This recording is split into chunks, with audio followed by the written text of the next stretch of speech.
All right, hello everybody. Welcome to South Beach. It is a really beautiful night, super quiet, which is usually not synonymous with South Beach. Usually you don't say, oh, what a beautiful, quiet night in South Beach, Miami, Florida. But it is the off season, if you will. So it is very quiet, which is kind of a nice break, honestly, because, being in New York, been very busy. So it's going to be a shorter than normal stream tonight. I believe it is August 18th, 2023. It is a Friday night. We're going to do a quick recap of what went on in the markets today. We'll do a quick walking tour of South Beach. And I'm excited about this because a lot of you are new to the stream. Just let me put away my belongings here. I think I said this on last night's stream, but if you're thinking about moving to Miami, Florida, and you want to save a little bit of money, if you buy one of these scooters, it's like $1,500. Very affordable. It's about 111, 115 miles to the gallon, give or take. And it'll get you all around the city, which is great. We'll say hello to everybody in the chat. It's going to be about an hour live stream. British Gray. Hey, Dante Rose. I see Time Traveler by the Book is here. 3T3 and Justin S. This is happy Friday night. Hope the weather is nice in Miami today. It was on and off rain, I would say, probably from the time I woke up, which was right around 7:30-ish, give or take. It was raining pretty much all day until 1 o'clock.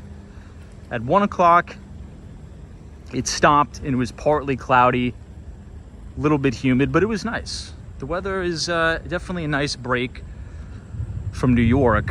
A lot of people don't realize this, but in Manhattan, right, if you're walking around Manhattan, you work in the city, it can feel just as muggy, if not sometimes more muggy and more humid than it feels in South Florida, particularly in Midtown Manhattan. Also places like, Chinatown, right at Canal Street. I think a lot of the New Yorkers sort of know what I'm talking about. If you have ever taken the train or the subway, on your way back from work on a hot August day, oh my God, talk about humid and gross, especially underground. Hey, Jeremy is here. What's up? Thanks for watching. Christopher says watching the stream on an 85-inch TV. Whoa. Just hoping to be in Miami soon. I always wondered what the streams look like on TV. I'll give you a quick, interesting stat here. So I was looking through the YouTube analytics, right? For those of you who don't know, if you have any type of channel, I think everybody has it. You don't even need to create content on YouTube.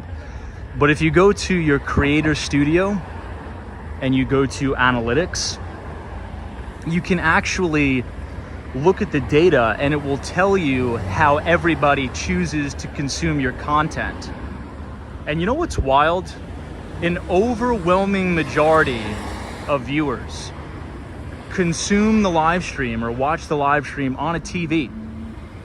Now, if I had to guess, I was gonna say, okay, the majority of people probably watch on mobile, right? On a smart device, either, a cell phone or a tablet. It's not the case. I think over 47% of viewers watch the stream on the TV, which is kind of crazy. Hey, Ricardo 305, what's up? Says, hey, Tom, have a good evening. Go to the Design District one day. I want to do a live stream in the Design District. The problem is the internet's not too good there. At least from what I remember. Maybe we'll have to do a test stream. But right now we are crossing Collins Avenue. This is actually the Eden Art Gallery. I'm sure you guys remember from our New York City live streams. Now there's a location right behind St. Patrick's Cathedral. There's also one in Soho where we stream all of the time. And very fitting, there's one right here in Miami. Super cool pieces. Now all of the pieces here scream Miami. This is such a Miami vibe here. Hey, Ibrahim Azam, what's up? Hopefully your summer went well. I see Dan Zhang is here. John Abraham, good to see you. Chan, welcome, welcome. James says, hey Tom, laptop for me. I listen while I work. Love that. Let me just adjust.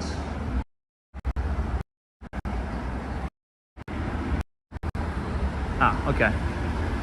Love the palm trees here. Time Traveler says, I usually watch you on my big screen TV, but on my phone tonight. Love that. Hopefully everybody had a fantastic week. Seemed like this week flew by.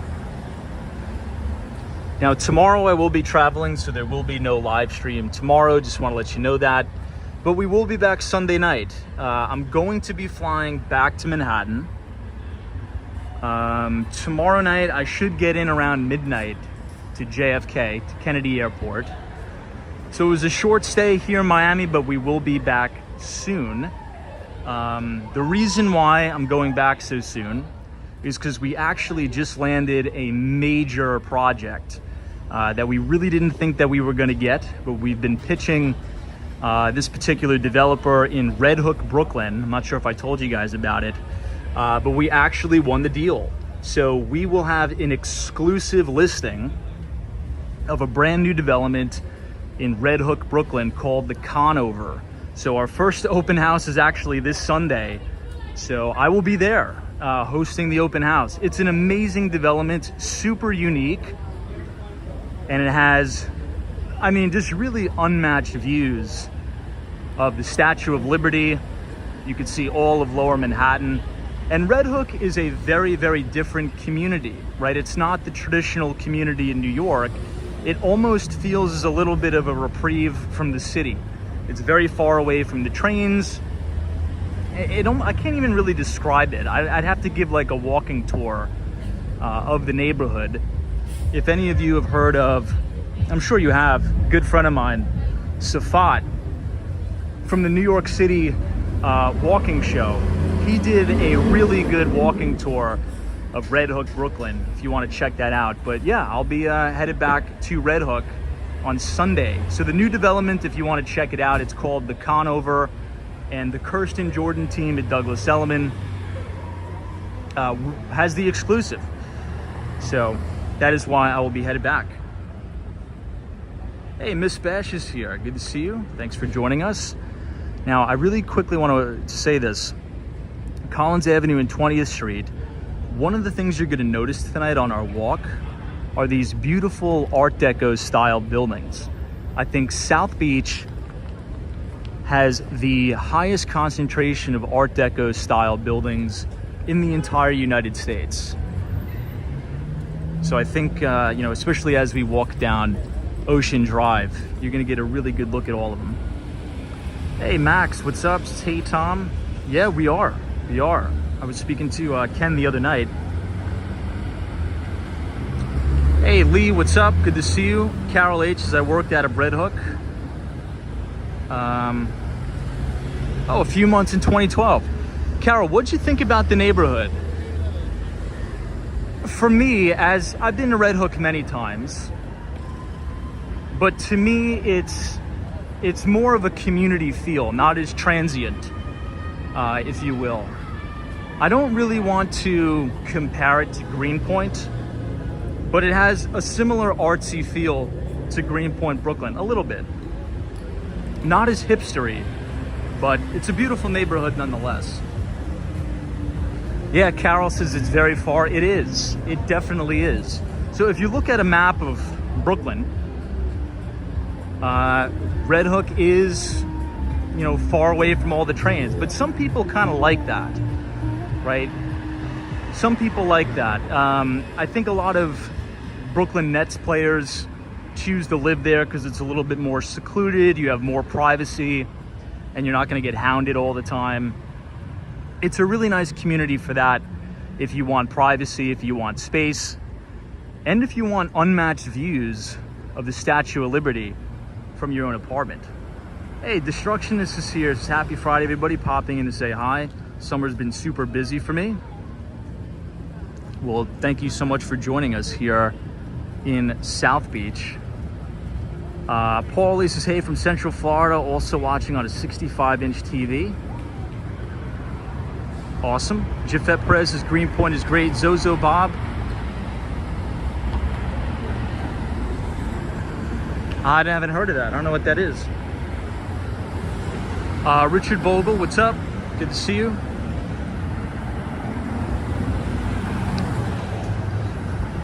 Let me just take care of one thing.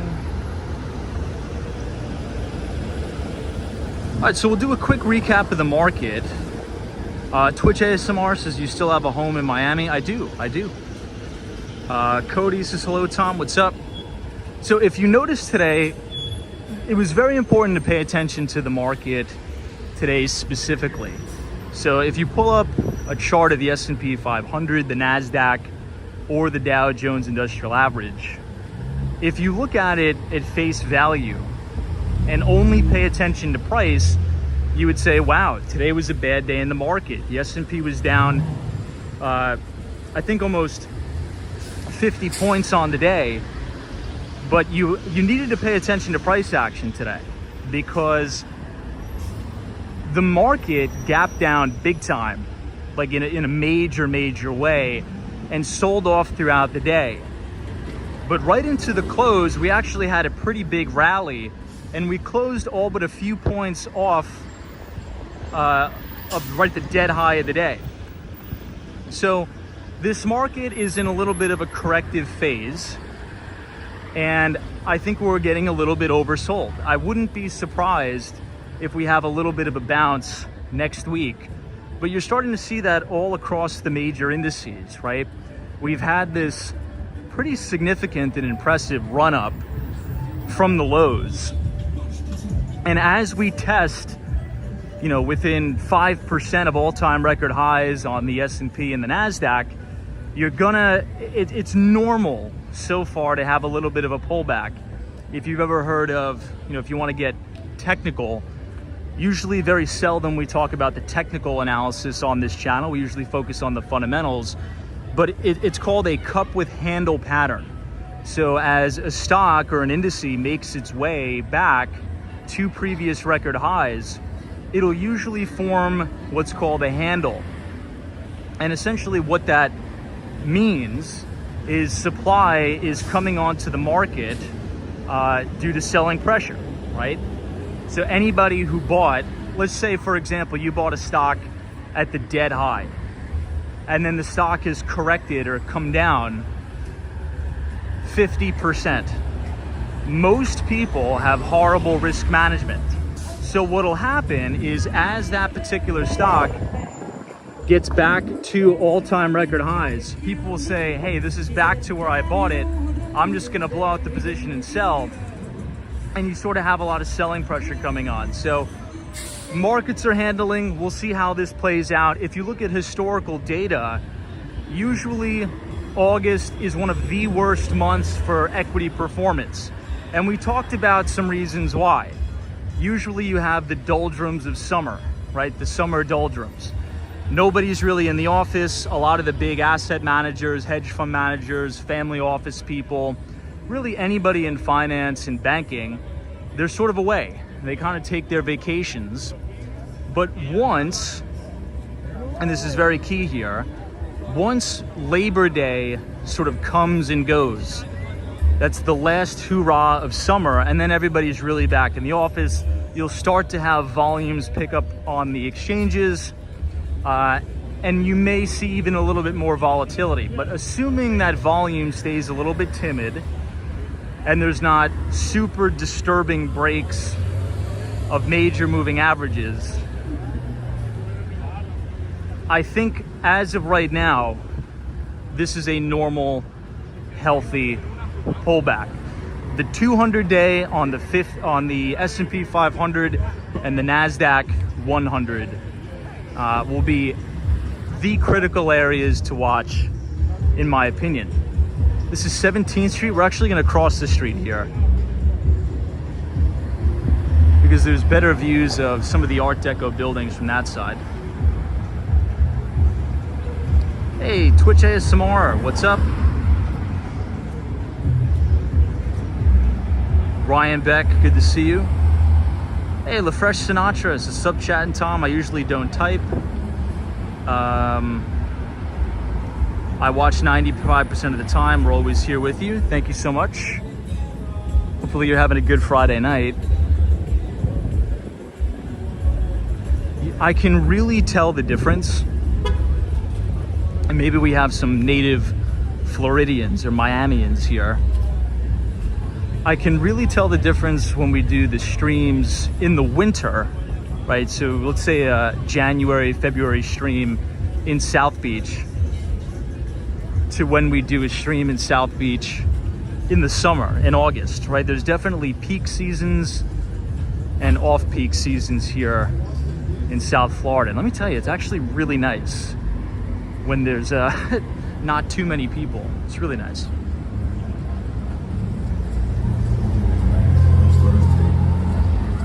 Wow, Ryan Bex, Tom, if you can get into the Sagamore Hotel down there.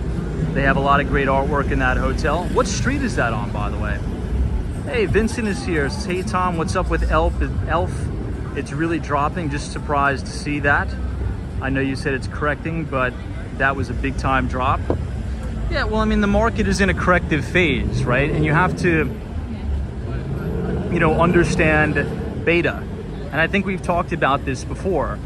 If the NASDAQ and the S&P are down 1% on the day, that means individual stocks that have a higher beta are probably going to be down 2 or 3%, or maybe even 4%. Particularly a lot of these big, very high beta growth and tech stocks. Now, if you look at Elf, which is a beauty product store, it has been on just a tear. I mean, it's been breathtaking, the move. So, you have to understand, is there profit taking along the way? And stocks go up and stocks go down. You're going to see these big moves either way. Every stock goes up. And I think when people see stocks going up, they just think, oh, this is normal. The stock's going up. This is great. And when they see stocks going down, they get really scared and skittish and they freak out, because I think a lot of people don't know how to, manage positions and, risk manage, so to speak. But if you go to a weekly chart, right? If you have a Bloomberg Terminal or TradingView or even MarketSmith, whatever sort of charting software you use, just zoom out on a weekly time frame. The stock has never had a pullback or a correction more than 10%, and I think over a year, which is very rare, very, very bizarre and rare. So there's probably a lot of funds in there, which there is. There's some of the top growth stock mutual funds that own the name. This is Lincoln Road, I think now. And if they're up a significant amount on their position, 100%, 50 to 100% on the name, you may have Fido, on the open, or Fidelity, come in there and sell, just blow out 2,000 shares, right? And that's going to put a big, big dent in a lot of these names. I think we'll actually go down Lincoln Road. We'll just do a quick loop around. But yeah, I mean, every stock in the market will go down, give or take, more so than the indices. So if the S&P is down 1% on the day, there's a very, very high chance that high beta stocks are going to be down 3-4%. So yeah, I don't know. What do you guys think about the correction? Do you think this is just a normal run-of-the-mill pullback, and the market will resume into a normal uptrend and the S&P will go to all-time record highs? Or do you think this is just a retest of the highs of the indices and we'll make a new low? I don't know. What do you think? Hey, Twitch ASMR says watches, sports cards, and stocks all down. I was reading an interesting article in the Wall Street Journal. Look at the Rolex index. And I think we may have talked about this before. but you could actually track the Rolex index, which is resale value of expensive watches. Now, in 2021, when the government was printing so much money, right, and markets were ripping, expensive watches traded at ridiculous nosebleed valuations. And now, right, especially 6 months ago, when markets were near lows and some individual companies and stocks were down 60, 70%, you started to see huge supply coming onto the market in luxury watches. And it's interesting psychology, right? It would make sense, because when the market's doing great and it's just going up and up and up consistently every day, well, guess what? People buy crazy, stupid stuff. They buy cars, they buy luxury watches, they buy homes, because the market is going up and up and up. When you go into a correction, and when people are really highly leveraged to individual stocks and they don't know how to manage those positions, and they ride them down 50, 60, 70%, then they start to sell all of the stuff that they bought during the bull market. Has anybody heard of that before? The Rolex index? Hey, Lena Sandoval is here, welcome. Jenny Trickett. This is Tom, I think it's going lower. Market will go higher to grab more liquidity. I trade it every day. Maybe, interesting. Twitch ASMR says Rolex is an entry-level watch for luxury brands today. I'm not a big watch guy. I don't really know too much about watches. What would you say is the premium, like upper echelon of watch brands? Patek Philippe or something like that? Pete is here, says, hey Tom, good evening, welcome. Ryan, New York, USA says, love this content, thank you. Thank you, Ryan, for being here. So we're just waiting at the red light here. This is Lincoln Road. This is sort of like an outdoor mall. There'll be also a lot of restaurants, bar and grills here. Hey, Elena K says, it is said that you do not continue with us as before. All right. Who dat Dave, what's up? Yeah, Miami definitely has a very different flair than New York City. That's definitely for sure. So we've just entered Lincoln Road Mall. Very quiet tonight.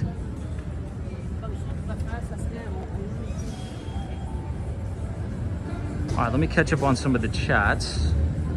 Joe Driver says, Tom, WeWork did a reverse stock split today.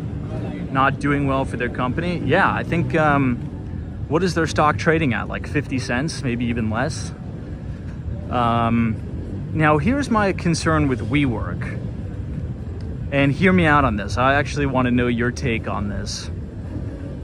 Because WeWork leases a lot of space in office buildings.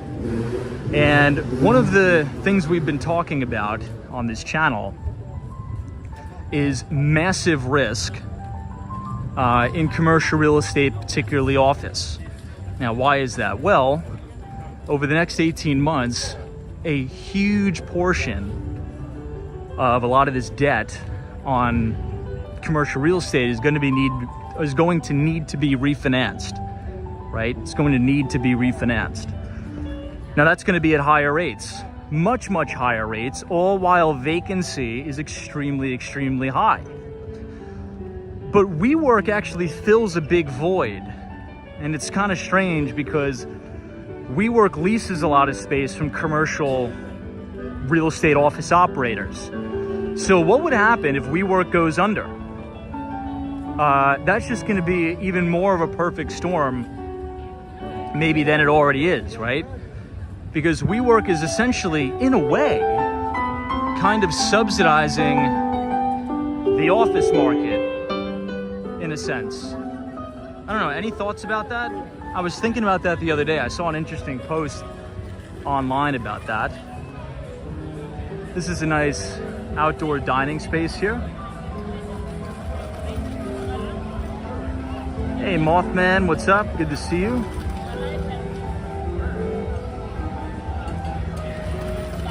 Yeah, Destructionist. We were talking about that yesterday. I don't know how to get the ads off of the physical live stream.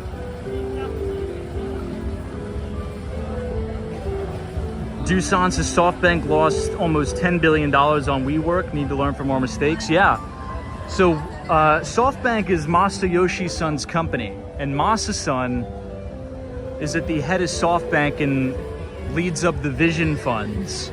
So the company I used to work for actually got a huge capital injection from SoftBank, multiple billions of dollars. And then the company was subsequently acquired by John Legere's company. This was way back in the day. A company goes by the name of T-Mobile. I'm sure you guys have all heard of it. Now, John Legere isn't the CEO of T-Mobile anymore. I think it's Mike Sievert is the new CEO, but I really like John Legere. He was crazy in a good way. Any thoughts on that? Any thoughts on John Legere as a CEO? He's not your classic CEO that comes into work with a suit and tie every day. He's one of those CEOs that'll wear a t-shirt to the office and jeans, but he will be the biggest cheerleader for the company going. And I really like that about him, because it's sort of separated this big stigma that you have in corporate America, which is, you know, when the CEO walks in, it's like, oh my gosh, all hands on deck, everybody has to act like a robot. But John was the CEO to come in there and get in the trenches with his employees. And I really respect that. I really do respect that. He wasn't very stuck up. You know, he would be in the office sometimes making cold calls with the employees, which was great. Richard Vogel sounds like my kind of guy. Yeah, Ryan Beck says I liked his cooking show. That's right, he did have a cooking like live stream show. I remember that. It's hilarious. Joe Driver says WeWork rents millions of square feet of commercial property, possibly empty if they go under. Yeah, I mean, that's exactly, you know, what I was thinking about. So in a way, in a very strange way, WeWork is almost acting as a subsidy for commercial office space in the US, or big commercial operators of office space. So could this be a perfect storm? Think about it for a moment. Now, this is all speculation. That's what we do on the channel. You know, it's not investment advice. We just have an open conversation. But could this be sort of a magic elixir, so to speak? So number one, over the next 18 months, a huge portion, I didn't even know this was a cheesecake factory, sorry about that, but a huge portion of this commercial real estate debt is going to need to be refinanced at much higher rates. Okay, that's catalyst number one, or potential catalyst number one. Potential catalyst number two, which is in fact a catalyst, is that office vacancy in the United States, particularly in major cities like New York, San Francisco, and many others, Dallas, is very high. And potential catalyst number three, as we are standing here on the corner of Lincoln Road Mall, is if WeWork goes under, that's going to make the vacancy problem even worse, because as Joe Driver said, they lease millions of square footage in commercial office buildings. Now, I don't know if that's going to happen. That's just pure speculation. We're just sort of talking back and forth on the stream. But is it possible? Sure. Yeah, it's possible. Will it happen? I don't know. It's definitely something to think about. Hey, Martin is here. Says, Tom, you're at Lincoln Road. And what cross street? Where is the Cheesecake Factory located?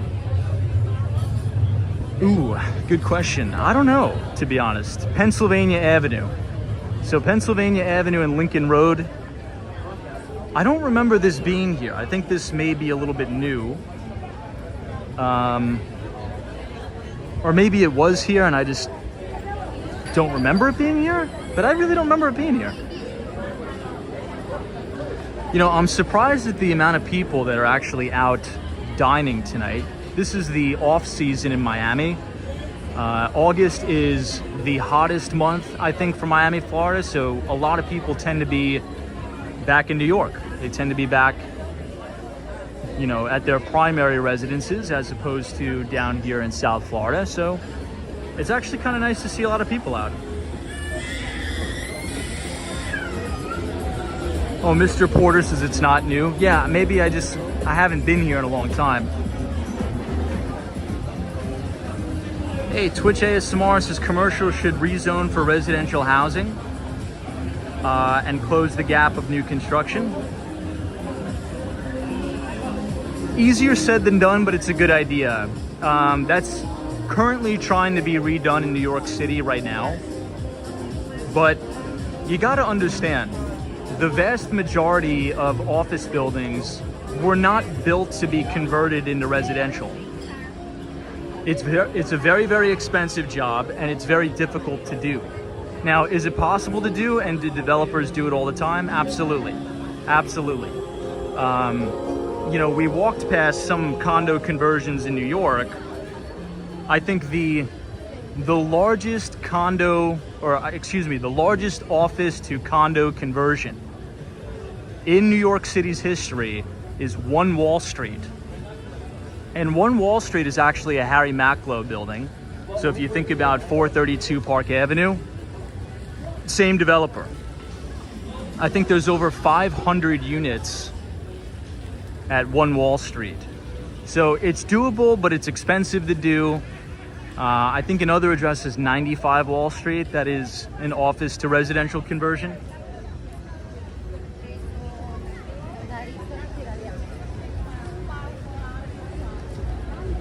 Mr. Porter says you live 4 blocks away. Awesome. So let me ask you, how do you like living in South Beach? Is it hard to live here in South Beach? And by hard, I mean, it feels kind of like you can't get away, can't get peace all the time, because this is a very, very big sort of party area of Miami. I don't know, what are your thoughts there? Hey, Daniel G from Buenos Aires, what's up? Says, I love this part of Miami. Thank you for watching, Daniel G from Buenos Aires. There is a huge Argentine community here in Miami. We actually have a neighborhood called Little Buenos Aires. Little Buenos Aires. That is right on the corner of 72nd Street and Collins Avenue.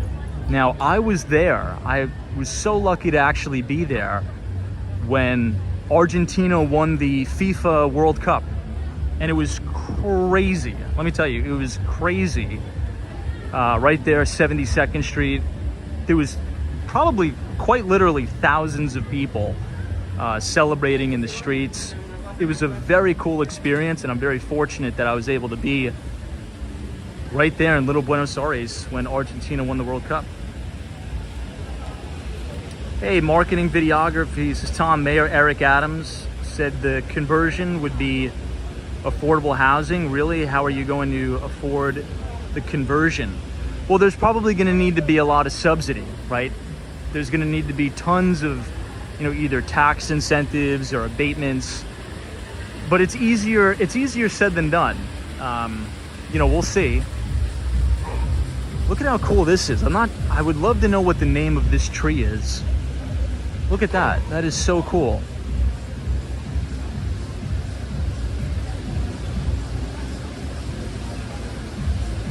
This tree sprouts these little, like, rose petals.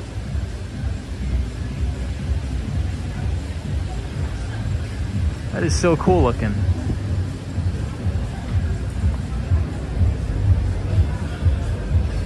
I'm super curious as to what this is. I would love to plant this in my house.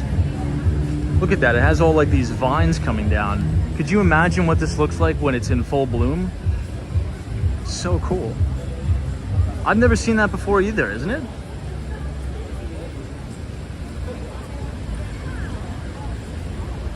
It almost doesn't even look real in person. Let me try to get you a closer look at the flowers coming off of it.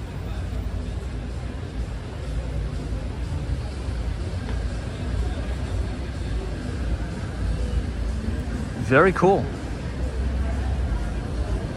I know, Ryan Beck says it looks like straight out of a book. It does.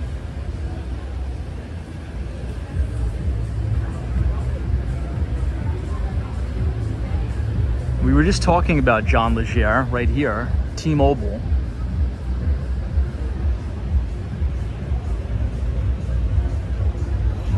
Hey, JM, what's up? Diamond Dave is here. What's up, Dave?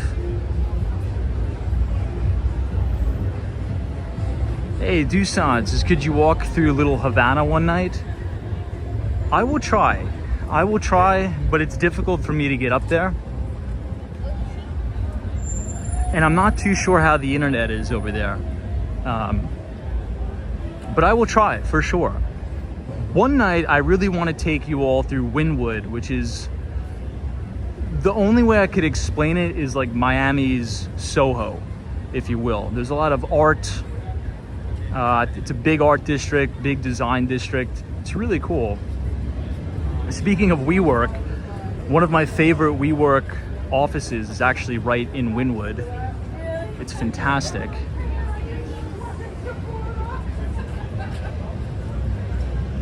Looks like this thing is available for purchase.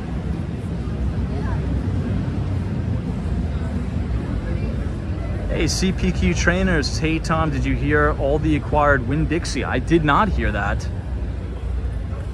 When did they announce that? Did they announce that today? It's a pretty big deal.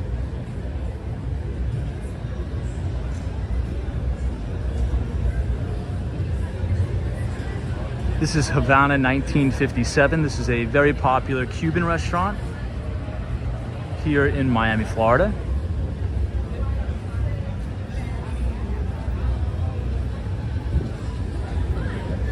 Vivian, welcome. Good to see you. Now, what is everybody's thoughts about this bond market action that we've been seeing?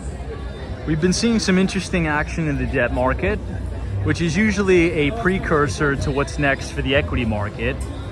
Now, we have this pretty egregious yield curve inversion, and probably one of the most aggressive and egregious yield curve inversions we've ever had in history, which usually precedes or forecasts a recession. Now, evidently enough, this is really impacting the housing market in terms of affordability, because if you look at the average 30-year fixed rate mortgage, which hit a record high, the highest level it's been in 14 years, or excuse me, in 20 years, it's exacerbating this massive affordability crisis that's going on here in the United States. Now, generally speaking, right, if you think back to, if you've ever taken like a real estate course in college, or just like a basic general economics or finance course, generally speaking, valuations have an inverse correlation with money prices, right? And money prices are just bond yields, right? So as rates go up, valuations tend to cool a little bit. And as rates go down, valuations tend to go up. This is a really cool Adidas store. I think it's lit up for the Inter Miami colors. The problem that we've been having, though, so far, right, it doesn't mean that that can't change, but so far, is valuations have not really come down all that much, and rents haven't really come down all that much.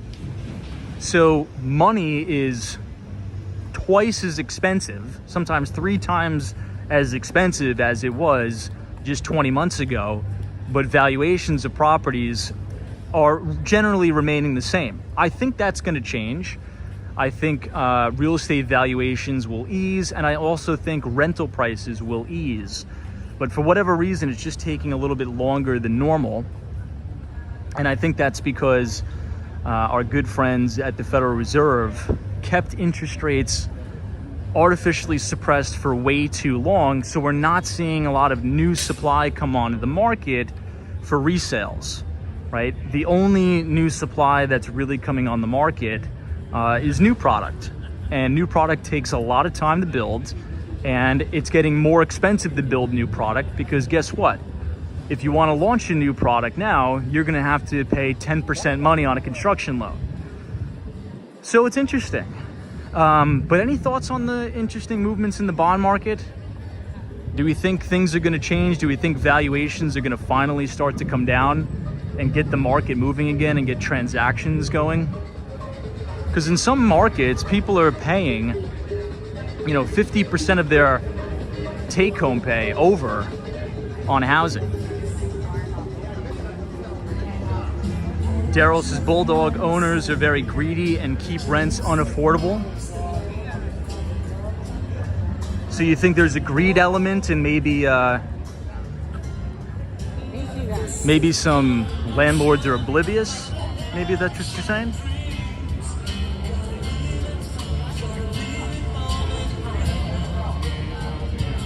Hey, Handsome Devils here, Troy Atman.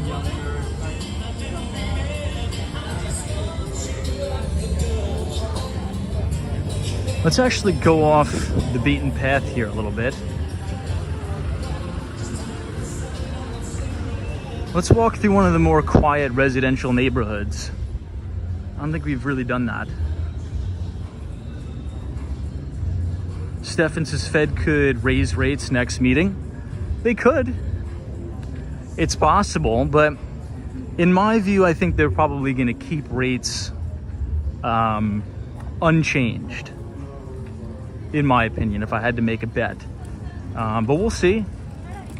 There's really no reason that the Fed would need to cut rates. There's a lot of people forecasting that there could potentially be rate cuts as soon as Q1 of 2024. But what would be the reason the Fed needs to do that, right? If you think about monetary policy and why the Federal Reserve does things, right? And just a quick disclaimer, I do not agree with the Federal Reserve. I think central banking, the Federal Reserve, central banks, it's all Keynesian garbage. Hold on, look at this. This is a gorgeous home. Well, actually apartment building. Love the style here. And it's very quiet. I think I could definitely live in one of these apartments. I just don't know if I could live right in the heart of South Beach with the music banging all night. I like it a little bit more quiet.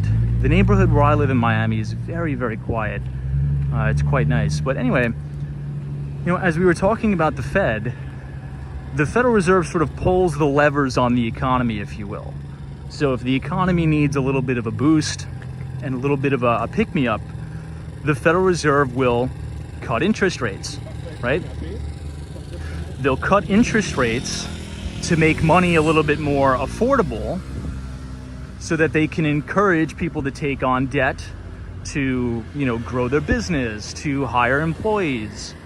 But when the market gets a little bit overheated, right, and you have inflation running wild like we did due to the coronavirus, well, the inverse takes place. So what they'll do is they'll actually go on a very aggressive tightening cycle where they raise interest rates to deter people from debt acquisition, right? From taking on debt, to deter people from investing in their business, to sort of cool down the economy. So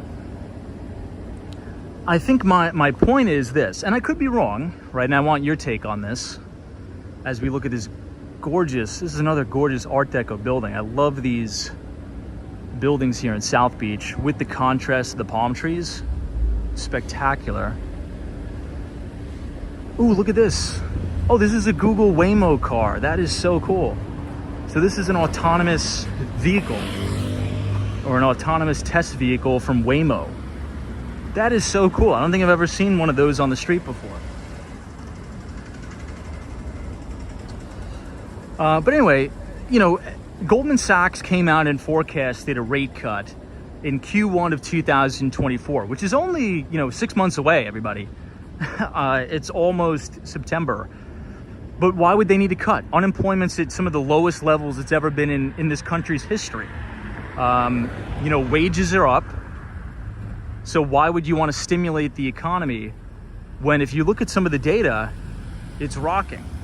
I don't know. Hey, just the guys, as I was talking to a friend of mine that is a manager at BMW, and he said the rates haven't made a difference in volume of sales. Whoa, really? Just the guy. Could you disclose where that BMW dealer is located? Because that is very interesting. So rates hasn't made a material impact in sales altogether. Now, without knowing too much data on this, I would say that there's probably, and one of the things we talked about is the creation of this two-tier society that I think we are in, right? Due to a decade of artificially suppressed rates, where the rich has gotten so rich and the poor have been getting poorer, right? The top 10% of households own 90% of the equities in the real estate. So I think people are just so cash rich that they don't need to take out a loan to acquire the things that they want. They're probably just paying cash. I don't know.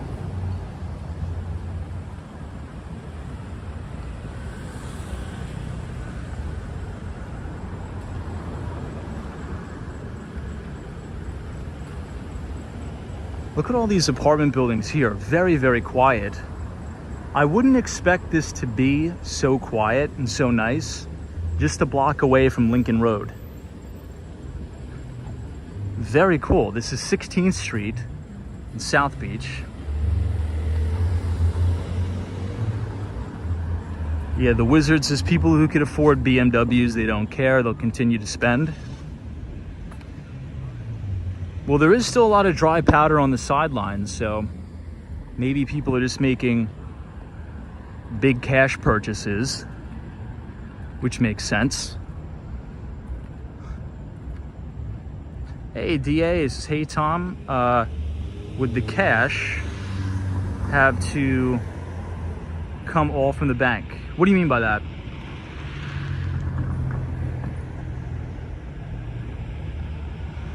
Hey, Allison Williams, thank you so much for enjoying this quiet, peaceful night in Miami. Yeah, Frame Free says, I'm really impressed with the mood here. I'm kind of glad I came down this way, a little bit off the beaten path, because this shows exactly really what it's like to live in a traditional residence in South Beach, if you will.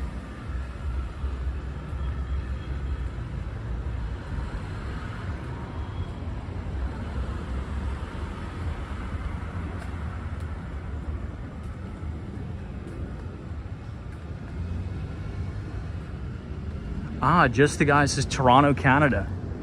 Wow.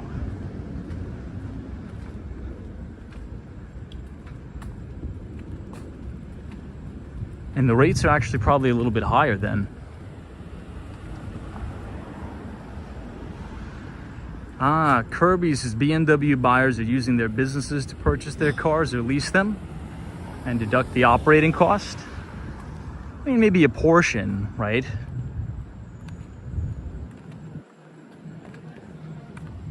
All right, let's give a panoramic view here.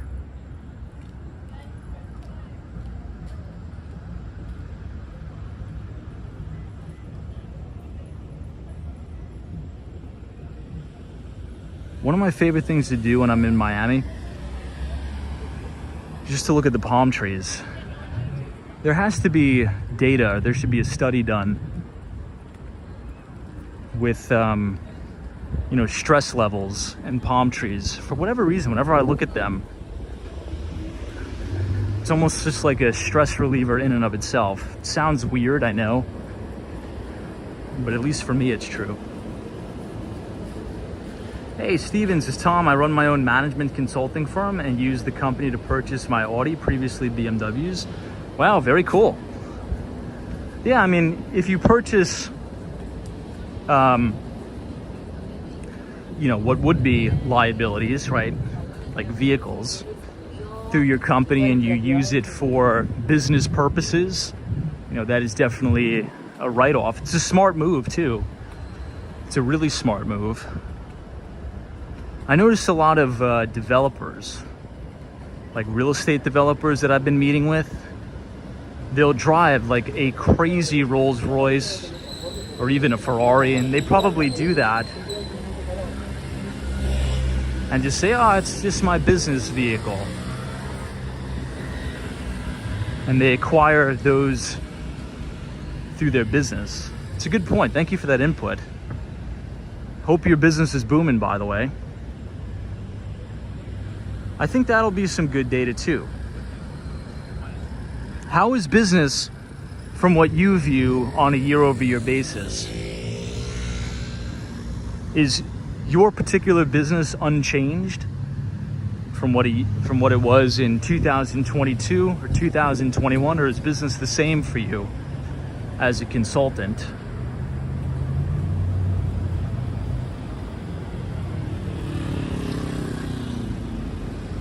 Love this shot of the palm trees with the contrast with the clouds in the back. It's awesome. Hey, Arctic Paratroopers says, good evening, Tom. Good to see you. Welcome to Miami, Florida. Twitch ASMR says, new electric Escalade is like $130,000. Whoa. For the all new electric Cadillac Escalade? That seems a little bit egregious, my God. Hey, David Williams says, I'm excited to be in Miami in January. Making a plan to move down there around Brickell from New York. Well, David, let me tell you something. And I really do mean this, by the way. You are gonna love it down here. I wish I could spend more time here. And if you need any help, feel free to shoot me an email. So I'll tell you a quick story, because we do have a lot of new people here. Oh, look at this building. This looks like a resurfaced facade. Hold on, I'm gonna have to stand across the street because this one looks really nice. So when I was first looking to move here, I think the first time I came here was, I believe, around 2015, I think. And I came here on a business trip, and it was in January, I think. And we had a huge snowstorm in New York. This was like a massive snowstorm, and it was miserable. My God in heaven, was it absolutely just abysmal and miserable. Drexel Avenue, they did a really good job here. Great landscaping, looks like it's a brand new roof. Fresh coat of paint, looks really good. So I came to Miami, I get off at Miami International Airport. I take an Uber to Normandy Shores, that's where my Airbnb was at the time, Normandy Isles. And I couldn't even believe it was a real place. Like, I honestly, physically, I remember texting my mother, I was like, why doesn't everybody in the world live down here? Like, I just don't understand it. And from that day on, I was like, I've got to buy something down here because it's so gorgeous. And I was actually looking in Brickell. The W Hotel and Tower, the W Building, Icon Brickell, I was looking at a place in there. I wasn't really serious about buying it because I knew I wanted like a single family home or a duplex. Because I thought, you know, moving from New York, living in the city, I don't want to have the city style of living. I want like a backyard and a front yard. But there are so many cool developments going up in Brickell that if you're looking to buy something, you'll probably actually get a better deal on it, because prices are almost certainly going to cool from this ridiculous run-up. So if you're moving there in January, I would say, you know, if I had to give advice on this, I would say rent for maybe 6 months to a year. Because to me, the risk reward on that, to say, okay, look at the rate environment we're in. Look at just how much prices have appreciated in the Miami-Dade County neighborhood, particularly downtown Miami and Brickell. The trade for you to wait, I think would make sense, right? There's only so many multi-millionaire cash buyers that can come in and buy, you know, a $500,000, $600,000 one bedroom or a studio. So I think you're gonna love it here. The atmosphere is great. It's a very clean city, particularly if you're moving from New York City. I mean, You know, I still think New York is the greatest city on the planet. But the problem is, it's a little bit dirty and you need a little bit of a break. And if you could spend some time in Miami where it's very nice, very clean, I think you're gonna have a fantastic time. So if you want to be in Brickell, I think you're gonna like it, but also check out some of the other neighborhoods that not a lot of people have their eyeballs on right now. So check out Normandy Shores, check out parts of Surfside and North Miami Beach. I think you would like those neighborhoods. So Normandy Isles, North Miami Beach, all very good locations. This is now Washington Avenue. And if I'm not mistaken, I think right up here, maybe Espanola Way, I think. Hey, Austin City Limits, good to see you. Thanks for joining us. Hey, Justin S. He's been retired for years now. RB says, hey Tom, welcome back. I am not there at the moment, but you are 3 blocks away from my apartment. Whoa. Very cool. We were just walking around some of those side streets just south of Lincoln Road. And I was pretty impressed. I like the fact that it's very quiet. Previously, I thought I could never live in South Beach just because it's too noisy and there's too much going on, but some of the side streets off of the main drags here are actually kind of nice. So you have a wonderful, wonderful neighborhood. Hey, Ricardo 305 says Coral Gables is my neighborhood. It is very good. Yeah, so Coral Gables is absolutely beautiful. And I believe that is the hometown of the University of Miami. I think the only time I've ever really been to Coral Gables is when I visited the University of Miami, which is an incredible place. I really enjoyed my time there. I wish I could have spent more time there, but it's really nice. The homes are really beautiful too, and really big. Comparing some of the homes from like North Miami Beach and Surfside, I found that Coral Gables, the homes there are a lot bigger, much more spacious, at least in my experience from what I remember.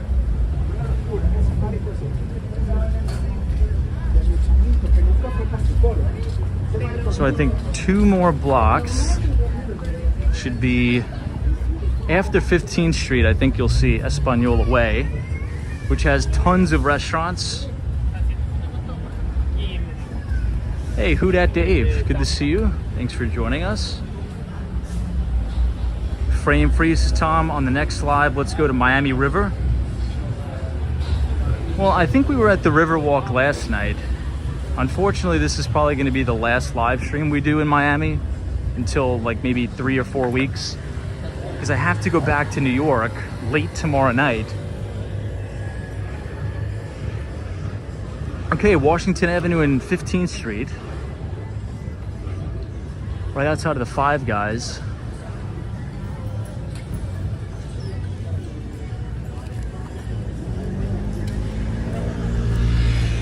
I've never been to this place, but it looks good. Looks like an Italian spot. Looks pretty busy too.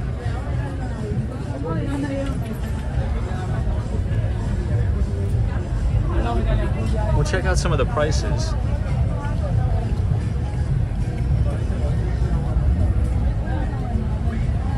Not too bad, actually.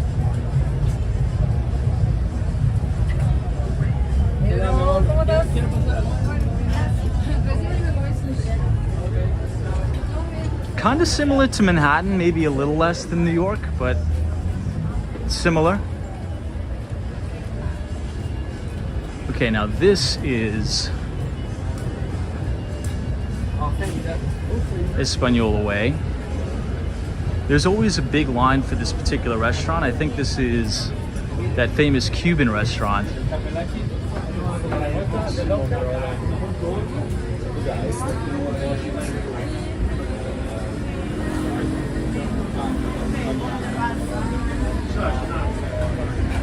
Looks like actually an Italian place. That was kind of cool. He was hand making the pasta there.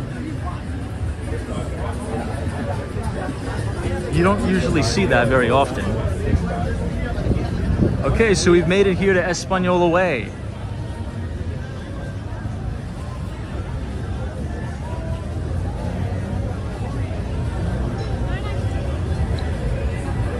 Love the setup here. I'm not sure what the kind of palm trees these are called, but these are by far my favorite type of palms.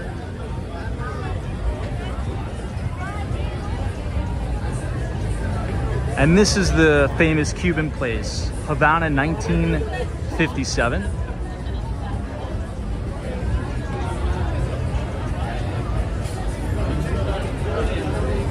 We'll take a quick walk down here.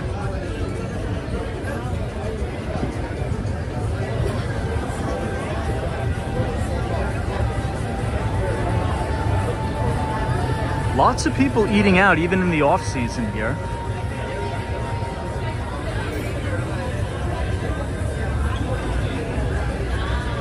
Now, could you imagine what this place is going to be like in December, January, and even February? When it's peak season, everybody's coming from New York, everybody's coming from the Northeast. It's probably going to be double the amount of people.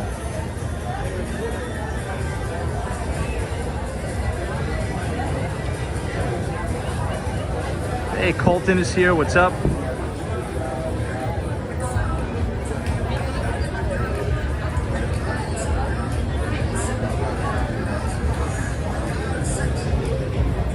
Really cool.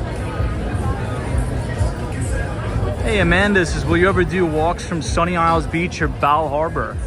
You know, I was in Sunny Isles earlier today. I actually have to go over through Sunny Isles to get to my house. We'll try to do a stream there. Again, the only thing is the internet is a little bit spotty, I've noticed, particularly in Bal Harbour. But that's actually one of my favorite towns in Miami. I'm sure you're familiar with Surfside, the town of Surfside. So right as you go up through the town of Surfside, you'll reach the Bal Harbour shops, which is amazing. Very, I would say, more high-class, upscale area. Not a lot of foot traffic at night, but during the day, it is very, very busy. And I'm a huge fan of Sunny Isles Beach. Now, there was just some breaking news of a brand new real estate development that is going to be, I think they did the groundbreaking recently, of the new Bentley Tower in Sunny Isles Beach, Florida. So in Sunny Isles, you're now going to have not only the Porsche design tower, but you're also going to have the Bentley design tower that is going to complement the Aston Martin residences in downtown Miami, which is about 95 or 98% sold out now, which is great. One of the most successful selling new developments in Miami.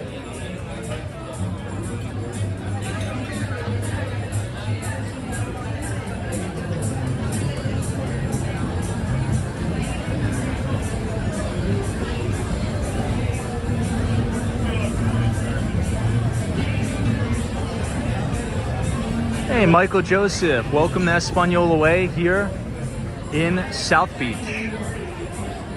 Hey, Time Traveler, good to see you.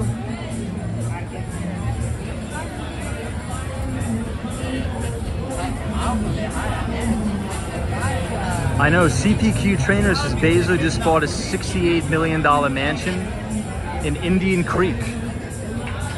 I saw that. Crazy.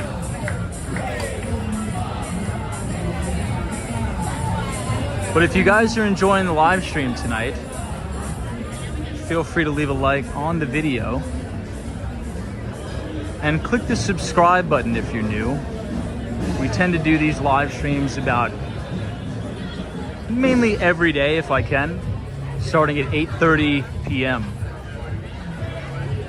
Love the facade on this building, very Spanish style.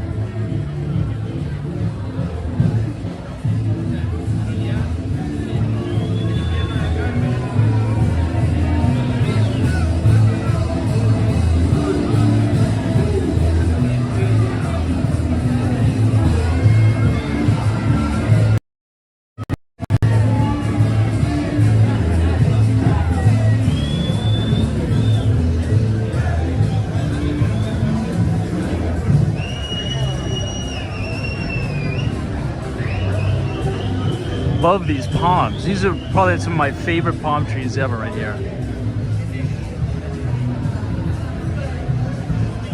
Hey, Elizabeth Gill is here. What's up? Good to see you. Thanks for joining us. Wow, this building across the street is gorgeous. It has this very interesting pink facade, sort of like a pinkish orange. It's really nice.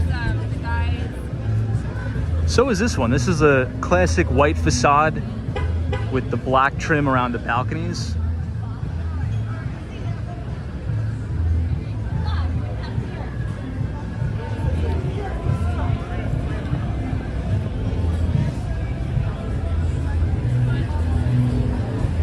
All right, let's head back through because it's already over an hour. Whoa.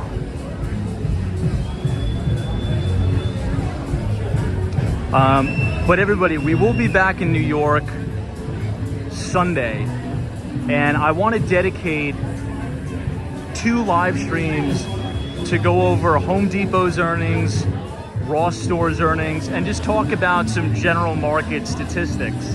I've been very busy this trip on my Miami trip, which I apologize for. So we missed a lot of days on the stream, and I think there's a lot to cover. So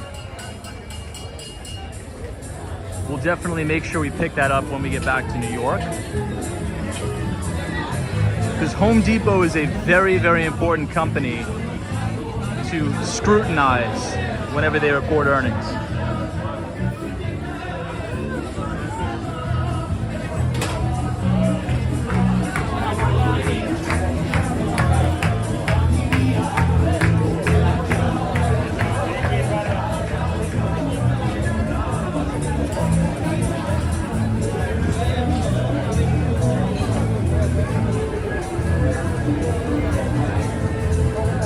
I know, Michael, I saw that. The MTA up their fare again. So not only is the subway going to cost more, but now they're going to roll out the congestion pricing too.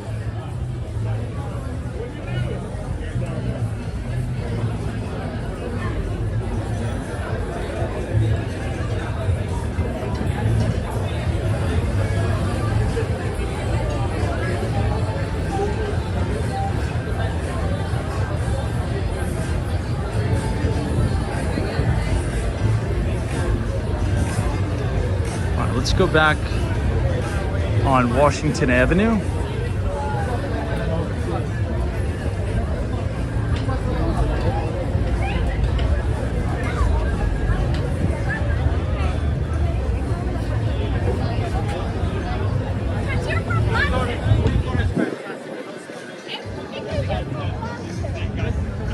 All right, let's cross.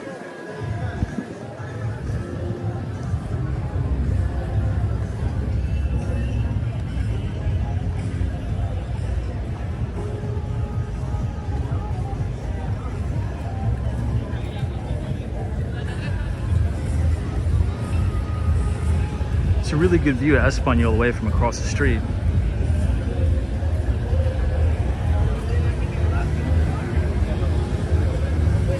All right, everybody, we will have to cut it short here tonight. Leave it at only an hour. I have to be up very early to prepare for my flight back to New York, unfortunately. It was a good trip in Miami. I think it's good to come here. I'd like to be here a little bit longer, but we did close a pretty big deal. Hey, we did close a pretty big deal. So we got the exclusive listing at the Conover. So if any of you are familiar with Red Hook, Brooklyn, there is a brand new development that just went up. It is called the Conover, and we will be listing it exclusively. The open house is going to be on Sunday. Units start at $1.257 million in gorgeous Red Hook, Brooklyn. So if you want to stop by on Sunday and say what's up, I'll be there from the hours of 2 to 4. And maybe I'll do a standalone tour of those listings because it's going to be a pretty big sellout. So I'm excited about it. Didn't think we were gonna get the deal, but we got it. So everybody enjoy your Friday night. Be safe. We're gonna sign off here from Collins Avenue as we look at these beautiful Art Deco buildings. When we're back in New York, we're gonna be doing a detailed, in-depth breakdown of Home Depot's earnings as well as Ross Stores and review the Fed minutes from their last monetary policy meeting. So Lemonade, appreciate you. Austin City Limits 0070, thank you so much. Gary Carpenter, Abdullah, Ryan Beck, Richard Vogel, Nina, there's always a bull market somewhere. You just need to know where to look. And I'll see all of you back in New York City on Sunday night. Take care.